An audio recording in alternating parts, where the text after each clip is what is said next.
Hi F lovers, welcome back to my channel. Friends, आज जो मैं बोलने वाली हूँ मुझे नहीं पता कि मुझे बोलना चाहिए या नहीं, लेकिन मुझे लग रहा है कि मुझे बोलना चाहिए, क्योंकि सच में यार आपकी ये चीज़ें ना बहुत ज़्यादा डिमोटिवेट कर रही हैं और मैं हो भी रही हूँ डिमोटिवेट। तो मुझे लगता है कि मुझे बोलना चाहिए। प्लीज़ यार, रिक्वेस्ट कर रही हूँ आप लोगों से, जितने भी व्यूज़ मेरे उसमें आ रहे हैं ना, उसके अकॉर्डिंग मेरे उसमें रिस्पॉन्स एवन 30% हो रहा है। तो ये बहुत ज़्यादा कम है यार, एटलीस्ट 50% तो होना ही चाहिए ना। कहीं ना कहीं मुझे ऐसा फील होने लगा है ना, जैसे कि मेरी स्टोरीज़ आप लोग को पसंद ही नहीं आ रही हैं।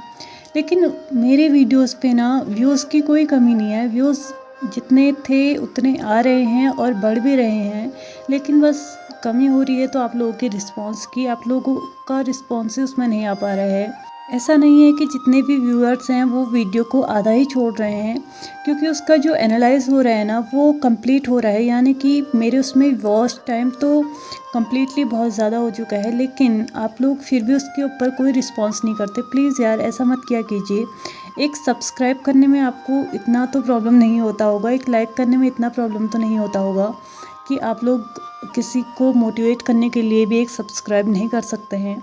और फाइनली आज मैंने एक चीज़ डिसाइड की है। मुझे लगता है कि मुझे ये करना चाहिए।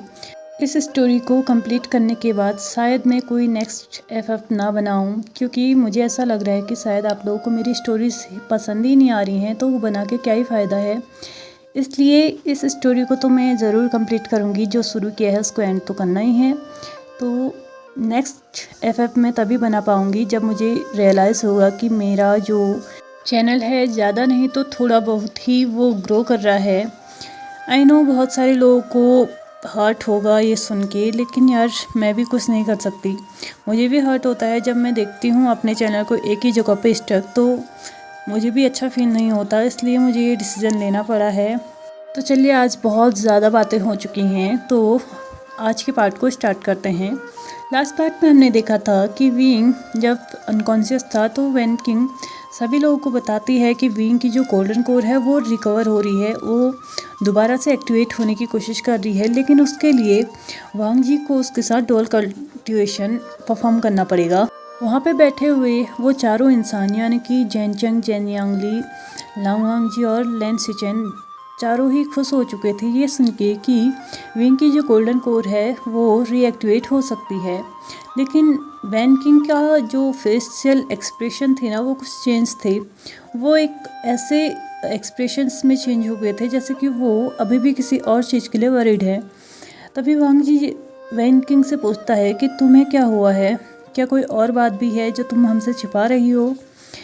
वैन किंग बोलती है, ऐसी कोई बात नहीं है, लेकिन मैं विंग को जानती हूँ।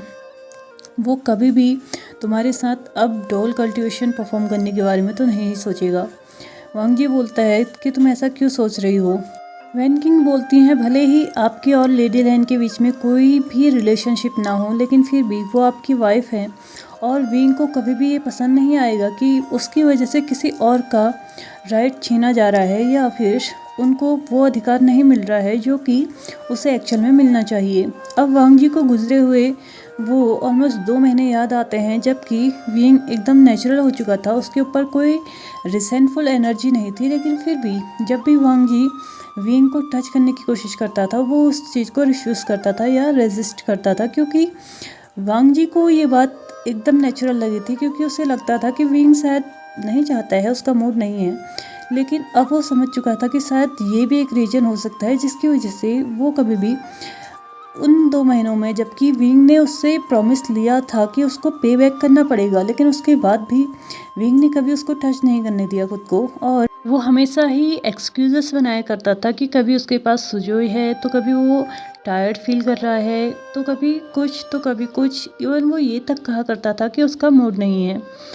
अब वांग जी को याद आता है कि स्टार्टिंग टर्म्स में जब वांग जी उसे छुआ करता था तो विंग की बॉडी हॉट तो होती थी, लेकिन वो ऐसा कैसे कर सकता है कि वो खुद को कंट्रोल कर रहा हो। वांग जी समझ जाता है कि शायद सच में वो इस बात के लिए अपने आप को ब्लेम करता होगा कि वो लेडी लैन का जो राइट है उसको छीन रहा है। वांग जी को समझ में नहीं आ रहा था कि उसे एक्चुअल में क्या करना चाहिए। क्या उसे लेडी लैन को छोड़ देना चाहिए या उसे विंग को छोड़ देना चाहिए। लेडी लैन जिसकी उन्होंने रिस्पॉन्सिबिलिटी ली थी उनके बेबी के साथ, और दूसरी तरफ विंग जिसके पास उसका खुद का बेबी था और वो इंसान जिसे वो बहुत ज़्यादा प्यार करता था, वो उन दोनों में से किसे चूज़ करे। आखिरकार उसे क्या करना चाहिए। क्या वो ज़िंदगी भर इसी कश्मकश में रहेगा या उससे कभी इस क्वेश्चन का आंसर मिलेगा भी। ये सोचते सोचते ही वांग जी अब वहीं पे बैठा हुआ था और बाकी लोग उस रूम से जा चुके थे। इसी तरह ये दिन भी निकल जाता है। नेक्स्ट मॉर्निंग वांग जी जो कि विंग का हाथ पकड़े हुए उसके बेड के साइड में एक छोटे से टेबल पे लेटा हुआ था और उसका हाथ विंग के हाथ के ऊपर और उसके हाथों के ऊपर उसका हेड था, यानी कि वो बेड पे नहीं सोया था, वो एक अनकंफर्टेबल पोजीशन में सोया हुआ था। विंग जब उठता है तो वो देखता है कि वांग जी बहुत ही ज़्यादा अनकंफर्टेबल पोजीशन में सोया हुआ है, जबकि उसको पता था कि लेंस एक्ट में अनकंफर्टेबल पोजीशन में सोना भी एक रूल ब्रेक करने के बराबर है। अब उसके बाद विंग अपनी आंखें पूरी तरीके से खोलता है और वांग जी को उठाता है, क्योंकि 5 बजने में अब कुछ ही समय में रह चुका था और वांग जी को आज बहुत ज़्यादा इम्पोर्टेंट वर्क भी करने थे। अपने दरबार में उसे प्रेजेंट भी होना था और एज ए महाराज उसे बहुत सारे चीज़ों के लिए आज डिसीजंस लेने थे, चाहे वो सुयेंग के केस में हो, चाहे वो सुसे के केस में हो या कोई अदर केसेस हो। विंग का खुद का भी केस था कि वो यहाँ पे कंटिन्यू रहेगा या छोड़ के जाएगा। ये बात भी यहाँ पे अभी तक क्लियर नहीं हुई थी, क्योंकि वो भी इस कश्मकश में था विंग कि उसे यहाँ पे रहना चाहिए या नहीं, क्योंकि उसके यहाँ पे रहने से कहीं ना कहीं लेडी लैन और लैन जिंगी दोनों के ही राइट्स पे इफेक्ट पड़ सकता था। अब थोड़ी ही देर में वांग जी भी अपनी आंखें खोलता है और वो विंग के फोरहेड पे अपना हाथ रखते हुए पूछता है, क्या तुम ठीक हो। विंग बोलता है, बिल्कुल ठीक हूँ। विंग फिर से वांग जी से पूछता है कि लैन सुजोई कहाँ है। वांग जी बोलता है, एज यूजुअल वो अभी भी लेडी लैन के पास ही है, क्योंकि तुम कल से अनकॉन्शियस थे और मुझे नहीं पता था कि तुम कब होश में आओगे, इसलिए मैंने लेडी लैन को ही उसका ध्यान रखने के लिए भी बोला है, क्योंकि वो एक छोटा सा बेबी है तो उसको एक मदर की ज़रूरत है और इस वक्त लेडी लैन से बेटर मदर उसके लिए कोई हो ही नहीं सकती थी, इसलिए मैंने उसी के पास रहने की परमिशन दी है। विंग बोलता है, बहुत अच्छा किया, मैं जानता हूँ लेडी लैन अपने बेबी और मेरे बेबी में कभी कोई डिफ्रेंशिएट नहीं कर सकती हैं। अब विंग वांग जी से बोलता है कि तुम्हें अभी जाना चाहिए, तुम्हें जल्दी से अपने मॉर्निंग रूटीन्स फिनिश करने होंगे और उसके बाद तुम्हें आज दरबार में भी जाना है और तुम्हें बहुत सारे जो यहाँ पे चल रहे हैं केसेस उनमें आज फाइनल डिसीज़न लेना है, तो तुम्हें टाइम वेस्ट नहीं करना चाहिए। वांग जी भी अपने सर को हाँ में हिलाते हुए वहाँ से जाने लगता है और वो आखिरी बार विंग की तरफ देखता है, जैसे वो पूछना चाहता हो कि क्या वो उससे कुछ कहना चाहता है। विंग समझ जाता है वांग जी जो भी उससे कहना चाहता है, लेकिन विंग बोलता है कि वो बिल्कुल ठीक है, उसे ज़्यादा चिंता करने की ज़रूरत नहीं है और अपने स्वीट से स्माइल देके वो वांग जी को बाय बोलता है।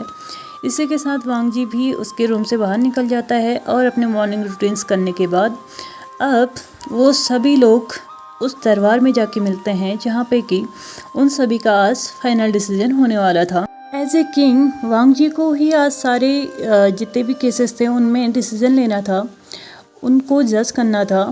अब सबसे पहले केस होता है जो कि सुचेंग का था। वांग जी ने उसे सिर्फ बंदी बनाने का आदेश दिया था और उससे बोला था अगर वो इन फ्यूचर कभी भी खुद को चेंज करना चाहे तो वो हो सकता है, लेकिन उसे उसकी गोल्डन कोड जो है वो छीन ली जाएगी, जिसकी वजह से वो कभी भी किसी मासूम पे कोई अत्याचार नहीं कर पाएगा, लेकिन अभी उसे सिर्फ बंदी बना के रखा जाएगा।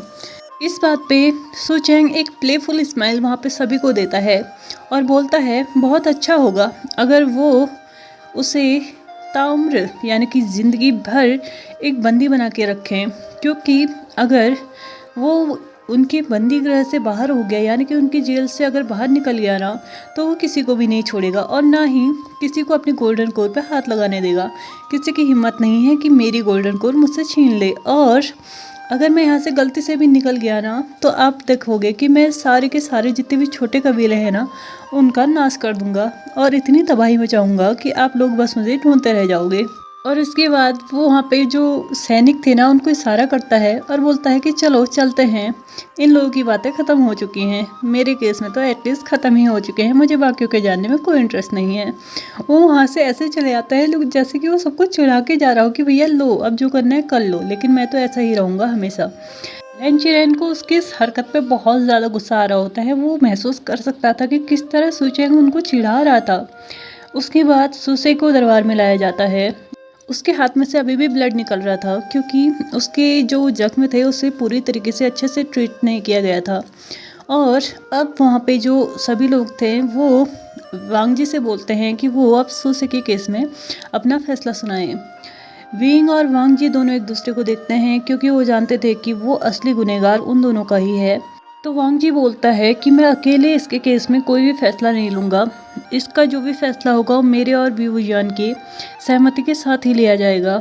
इस बात पे विंग वहाँ पे वांगजी को नी डाउन होके बो डाउन करता है और सैल्यूट करता है और बोलता है आपका बहुत बहुत धन्यवाद कि आपने मुझे इस लायक समझा कि मैं भी इसको सज़ा देने में आपको कुछ राय दे सकूं। विंग बोलता है इसने मेरे बच्चे को मुझसे छीना था, इसने मेरी पहली औलाद मुझसे छीन ली, तो इसके लिए मौत की सज़ा तो बहुत छोटी सज़ा होगी।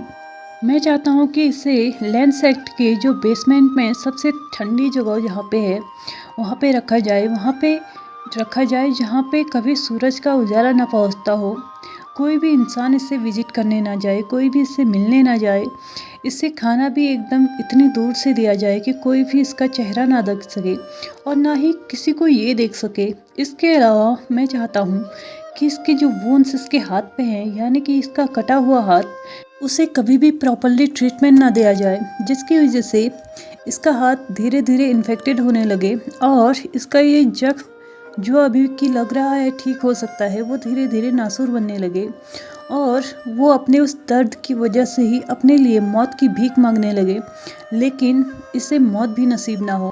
इसके उस बेसमेंट यानी कि तहखाने में ऐसी कोई भी चीज़ ना रखी जाए जिसकी वजह से ये कभी भी मरने की कोशिश करे तो उसकी हेल्प से मर सके। मैं चाहता हूँ कि ये अपनी ज़िंदगी एक ऐसी ज़िंदगी की तरह जिए जिसको कोई भी जीना ना चाहता हो और ये खुद मौत के लिए भीख मांगने लगे, भगवान के सामने प्रार्थना करने लगे कि इसे मौत आ जाए, लेकिन मौत भी इसके आसपास आने की सोची भी ना।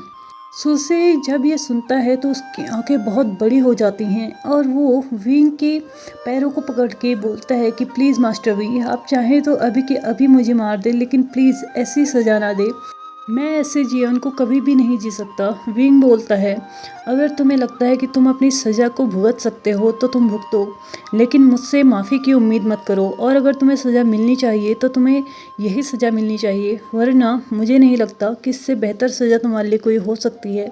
और अगर महाराज तुम्हारी इस सज़ा में कोई परिवर्तन करते हैं तो मुझे नहीं लगता कि वो न्याय कर रहे हैं और मुझसे जो भी राय मांगे गए थे उन्हें माना जा रहा है। उस दरबार में बैठा हुआ हर एक इंसान समझ सकता था कि विंग इस वक्त क्या महसूस कर रहा होगा, क्योंकि उसने अपनी औलाद को खोया था, एक अजन्मे बच्चे को खोया था, जिसकी वजह से उसकी पूरी ज़िंदगी तबाह हो गई। वो अगर आज वांगजी से अलग है तो सिर्फ उसकी वजह से, अगर उन लोगों की लाइफ में इतने सारे ट्रबल्स क्रिएट हुए हैं तो सिर्फ उसकी वजह से, और वो चाहता है कि उसे इतनी आसानी से माफ़ कर दिया जाए। तो विंग बोलता है नहीं, मैं तुम्हें कभी भी इतनी आसानी से माफ़ नहीं कर सकता। मैं चाहता हूँ कि मैं तुम्हें वैसे ही तड़पता हुआ देखूं जैसे कि मैं तड़प रहा हूँ, जैसे कि यहाँ पे लान वांगजी तड़प रहा है, वैसे ही तुम भी तड़पो और अपनी मौत के लिए बस भीख मांगते रहो। वांगजी भी अब विंग के इस जो भी उसने यहाँ पे अपनी राय दी थी उस पर एग्री करता है और बोलता है कि विंग ने जो कुछ भी बोला है वो सब कुछ अरेंज किया जाए और सुसे को एक ऐसे ही तहखाने में बंद कर दिया जाए जहाँ पे कि विंग की कही हुई हर एक बात को फॉलो किया जाएगा। सुसे जैसे ही इन बातों को सुनता है तो वो अब वांगजी और वहाँ पे सभी जितने भी एल्डर्स थे, लैंड एल्डर्स थे, उनसे माफ़ी मांगने लगता है और बोलता है कि प्लीज़ तब भी उसे मार दिया जाए, लेकिन ऐसा ना किया जाए। उसकी बातों को कोई नहीं सुनता और सैनिक उसे उठा के लेके जाने लगते हैं। वो जाते जाते भी चीखते हुए बोलता है कि प्लीज़ उस पर रहम किया जाए, उसको छोड़ दिया जाए, तब भी उसे मार दिया जाए, लेकिन ऐसा ना किया जाए। अब सूसे के केस का भी डिसीजन ले लिया गया था, सूसे को भी सज़ा दे दी गई थी। अब फाइनली सबको लगता है कि हर एक मैटर में डिसीजंस ले लिए गए हैं। तो हांग वन-जुन उस मीटिंग को वहीं पे ही डिसमिस करने वाले थे, तभी विंग बोलता है, महाराज मुझे एक और बात बोलनी है। वांग जी को पता नहीं था कि विंग अब क्या बात बोलने वाला है, तो वांग जी उसे आगे परमिशन देता है कि वो आगे अपनी बात को कंटिन्यू करे। विंग बोलता है, मैं जानता हूँ जो मैं बोलने वाला हूँ उसकी वजह से आप सभी को बहुत ज़्यादा तकलीफ़ हो सकती है और हो सकता है आप मुझसे नाराज़ भी हो जाए महाराज, लेकिन ये बोलना मेरे लिए बहुत ज़्यादा ज़रूरी है। लेकिन जिस तरह एक म्यान में दो तलवारें नहीं रह सकती, उस तरह मैं यहाँ पे नहीं रह सकता तब तक जब तक लेडी लेन यहाँ पे है। मैं जानता हूँ कि ये बोलना यहाँ पे गलत होगा, लेकिन मैं उनके अधिकारों को छीनने की कोशिश नहीं कर सकता और ना ही मैं उनके अधिकारों को छीनना चाहता हूँ। जब तक मैं यहाँ पे हूँ तब तक आप उन्हें अपने पत्नी होने का दर्जा कभी भी नहीं देंगे, इसलिए मैं चाहता हूँ कि मैं यहाँ से चले जाऊँ। ये सुनते ही वांग जी की आँखें अब बहुत बड़ी होने लगती हैं, क्योंकि उसने कभी भी नहीं सोचा था कि विंग ऐसा कुछ भी बोल सकता है या ऐसा कुछ भी कह सकता है। वांग जी सोचने लगा था कि शायद विंग से इस बारे में उसने पहले ही बात कर ली है, तो वो अपने यहाँ से जाने का जो डिसीजन है उसको तो चेंज कर ही दिया होगा, लेकिन ऐसा नहीं था। विंग ने बस उस वक्त का इंतज़ार करना सही समझा जिस वक्त वो इस मैटर में सभी से बात कर सके। अब विंग अपनी बात को कंटिन्यू करता है और बोलता है, मैं जानता हूँ कि आप मुझे कभी भी परमिशन नहीं देंगे कि मैं आपके बच्चे को यहाँ से लेके जाऊँ, और सच कहूँ तो अब मुझे कोई प्रॉब्लम भी नहीं है अगर मैं अपने बच्चे को यहीं पे रख के जाऊँ। मैं जानता हूँ लेडी लैन मेरे बच्चे को अपने बच्चे की तरह पालेंगी, तो मैं लैन सुजोय को यहाँ पे छोड़ने के लिए तैयार हूँ, और लेकिन ये बात तो तय है कि मैं यहाँ से जाऊँगा। मैं कभी भी नहीं चाहता कि मैं किसी और के अधिकारों को छीनने वाला बनूँ या कोई भी मेरी वजह से अपने अधिकारों से वंचित रहे। विंग वांग जी के सामने नी डाउन होता है और सैल्यूट करते हुए उससे परमिशन मांगता है और बोलता है कि महाराज कृपा कर मुझे यहाँ से जाने की अनुमति दें। तभी 4 आवाज़ें एक साथ आती है, बिल्कुल भी नहीं, तुम यहाँ से कहीं नहीं जा सकते। विंग उन चारों डायरेक्शन में एक एक करके देखने लगता है कि ये आवाज़ें कहाँ से आई। विंग जैसे ही उस वॉइसेस की ओनर्स की तरफ देखता है तो वो बहुत ज़्यादा शॉक्ड हो जाता है। पहले जो वॉइस थी वो थी वांग जी की, चलो ये तो विंग के लिए एक्सेप्टेबल थी क्योंकि वो जानता था कि वांग जी उसे जाने की आज्ञा कभी नहीं देगा। लेकिन दूसरी जो आवाज़ थी वो थी लैन सिचेन की, और नेक्स्ट जो वॉइस थी वो थी लैन चिरेन की, और आखिरी जो आवाज़ थी वो थी लेडी लैन की। अब लेडी लैन अपनी सीट से उठती हैं और डायरेक्टली जाके उस जगह पे बैठ जाती हैं जहाँ पे विवो जान बैठा हुआ था। उसके साइड में जाके वो भी नी डाउन होके महाराज को यानी कि वांग जी को सैल्यूट करते हुए परमिशन मांगती है कि वो भी अपनी बात रखना चाहती है। वांग जी अब भी नहीं जानता था कि वो भी क्या कहने वाली है, और वांग जी अब थोड़ा बहुत डर भी गए थे कि कहीं वो सबको सच्चाई ना बता दे कि उसके साथ क्या हुआ था और क्यों वांग जी को उससे शादी करनी पड़ी थी। लेकिन उसने सबके सामने परमिशन मांगी थी अपने बात को सबके सामने रखने की, तो वांग जी उसे मना नहीं कर पाया और वो उसे परमिशन देता है कि वो अपनी उस बात को कंटिन्यू करे। अब लेडी लैन बोलना स्टार्ट करती हैं और वो बोलती हैं, मैं जानती हूँ महाराज कि आपने मुझसे ये प्रॉमिस किया था कि आप मेरे बच्चे को एज ए लैन मेंबर्स की तरह एक्सेप्ट करेंगे, अपने बच्चे की तरह एक्सेप्ट करेंगे, लेकिन मेरे बच्चे की वजह से आपके ओरिजिनल बच्चे की जितने भी अधिकार हैं आज वो छिन जाएंगे, और मैं नहीं चाहती कि मेरे बच्चे की वजह से एक राइटफुल पर्सन की यानी कि एक राइटफुल चाइल्ड के उसके अधिकार उसको छीन लिया जाए। अब लेडी लैन और भी अपनी बातों को कंटिन्यू करते हुए बोलती हैं कि जब मैं वांग जी से यानी कि लैन वांग जी से मिलने यहाँ पे आई थी तो मैंने कभी भी उनके सामने उस शादी का प्रस्ताव नहीं रखा था, और उसने बताया कि उसने सिर्फ वांग जी के आगे उसके बच्चे को अडॉप्ट करने का जो प्रपोजल था वो रखा था। इस बात को सुनते ही वहाँ पे जितने भी लोग थे वो बहुत ज़्यादा शॉक्ड हो जाते हैं कि उसने आखिरकार उसके सामने प्रपोजल अडॉप्शन का क्यों रखा था।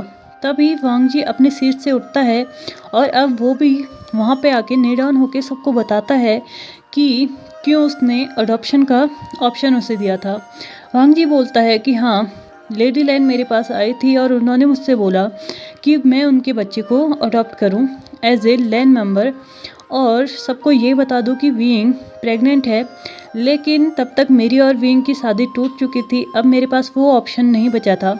लेकिन बच्चा हमारे ही सेक्ट का था, तो मुझे किसी भी तरीके से उसे उसके अधिकार दिलाने थे, इसलिए मैंने लेडी लैन से शादी कर ली और उस बच्चे को अपना नाम दे दिया। वांग जी और लेडी लैन की बातें सुनने के बाद वहाँ पे बैठे हर एक इंसान उस सिचुएशन को समझ सकते थे जिस सिचुएशन से वांग जी और लेडी लैन एक साथ गुजरे थे, और वो समझ सकते थे कि वांग जी का यह फैसला कितना सही था। लैन चिरेन लेडी लैन से परमिशन मांगता है कि क्या वो उसे क्वेश्चन कर सकता है। लेडी लैन परमिशन देते हुए बोलती है कि हाँ, वो जो चाहे वो क्वेश्चन कर सकते हैं। लैन चिरेन लेडी लैन से पूछता है, क्या तुम और मेरा बेटा एक दूसरे से प्यार करते थे? ये सुनते ही लेडी लैन एकदम बोलते हैं, बिल्कुल नहीं।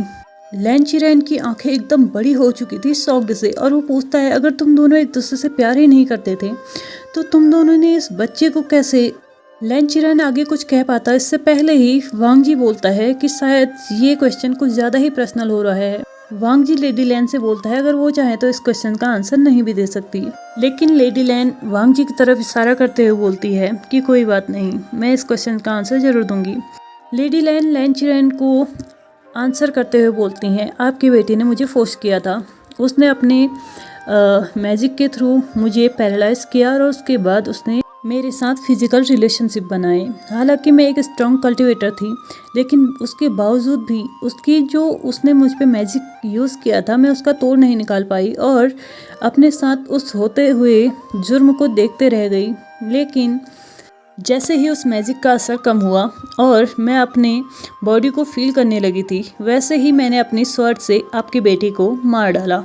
मैं जानती हूँ किसी भी इंसान को मारने की सज़ा मौत होती है, लेकिन हमारे कानून के हिसाब से, हमारे कानूनों की किताब में लिखे हुए रूल्स के अकॉर्डिंग मैंने जो भी किया खुद के बचाव में किया, और सेल्फ डिफेंस के चलते किसी की हत्या अगर हो जाती है तो उसकी सज़ा कोई भी सरकार, कोई भी कानून उसे नहीं दे सकता। लैन चिरेन अपनी मुट्ठी बहुत टाइटली बंद कर लेता है और सोचने लगता है, क्या सच में उसका बेटा इतना बड़ा डिमोन बन चुका था कि वो एक लड़की की रिस्पेक्ट करना तक भूल गया था। वो ये तक भूल गया था कि कैसे किसी लड़की के साथ वो फिजिकल रिलेशनशिप बना सकता है बिना उसकी मर्जी के।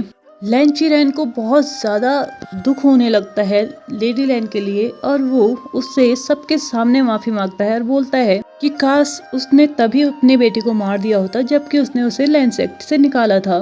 लेडी लैन बोलती हैं, इसमें आपकी कोई गलती नहीं थी, लेकिन मैं चाहती हूँ कि मेरा बच्चा हमेशा लैन सेक्ट में रहे, चाहे वो कैसे भी रहे, चाहे उसे एक स्पेशल पोजीशन दी जाए या ना दी जाए, लेकिन उसे यहीं पे रखा जाए और उसे वो सारे रूल रेगुलेशन सिखाए जाए जो कि उसके पिता को कभी भी पता नहीं चले। मैं कभी नहीं चाहती कि मेरा बेटा भी उसके पिता की तरह कभी भी कोई डेमोन बने, इसलिए मैं चाहती हूँ कि लैन सेक्ट उसे एक्सेप्ट करे, चाहे वो एज ए स्टूडेंट करे या एज ए उनका प्रिंस करे, मुझे उससे कोई फ़र्क नहीं पड़ता। और इसी के साथ मैं ये सेक्ट छोड़ने के लिए तैयार हूँ, बस मेरा बेबी यहाँ पे रहेगा एज ए लैन मेंबर्स की तरह। वांग जी बोलता है, नहीं, तुम यहाँ से नहीं जा सकती, और स्पेशली अपने बच्चे को छोड़ के तो बिल्कुल भी नहीं जा सकती।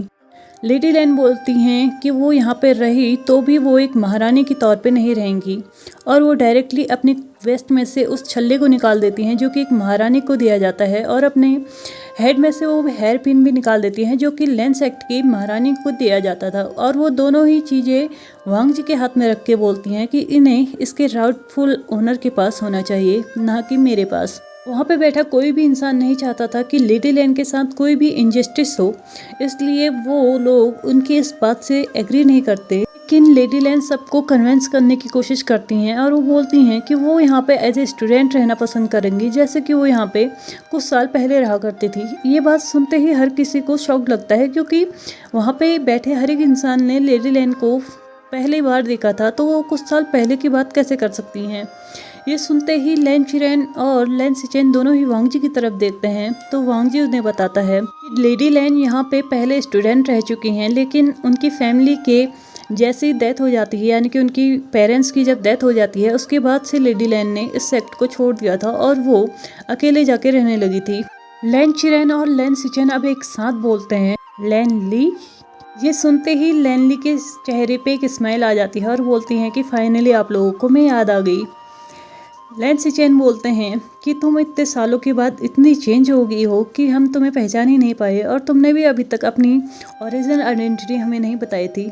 और उन्हें याद आता है कि वांग जी ने उसकी शादी से पहले बोला था कि कोई भी लेडी लैंग की बैकग्राउंड को चेक नहीं करेगा। और वो वांग जी से पूछते हैं क्या सच में इसी वजह से तुमने इसके बैकग्राउंड को चेक करने से मना किया था? वांग जी बोलता है हाँ। अब लैन चिरेन बोलता है अब मुझे समझ में आया कि तुम्हारी और विंग की इतनी क्यों जमती है, आखिरकार तुम दोनों एक ही जैसे हो। विंग बोलता है बिल्कुल नहीं, मैं इनके जैसा नहीं हूँ, ये कितनी शांत हैं। लैन चिरेन बोलता है कि अगर कुछ साल पहले तुमने इसे देखा होता तो तुम तब समझ पाते कि ये तुम्हारी दादी अम्मा है, यानी कि शैतानियों में तुमसे भी ज़्यादा आगे हैं। और लैन चिरेन को अब वो सारी बातें याद आने लगती है जब लैन ली छोटी थी और लैन चिरेन को बहुत ज़्यादा परेशान किया करती थी।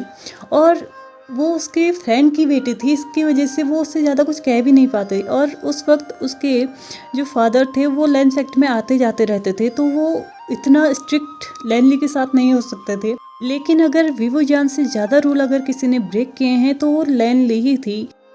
तो चलिए फ्रेंड, आज के इस वीडियो को भी हम यहीं पे ख़त्म करते हैं, और आगे हम देखेंगे कि लैनली कितनी शैतान हुआ करती थी अपने बचपन में। Thank you so much for watching my video and bye bye.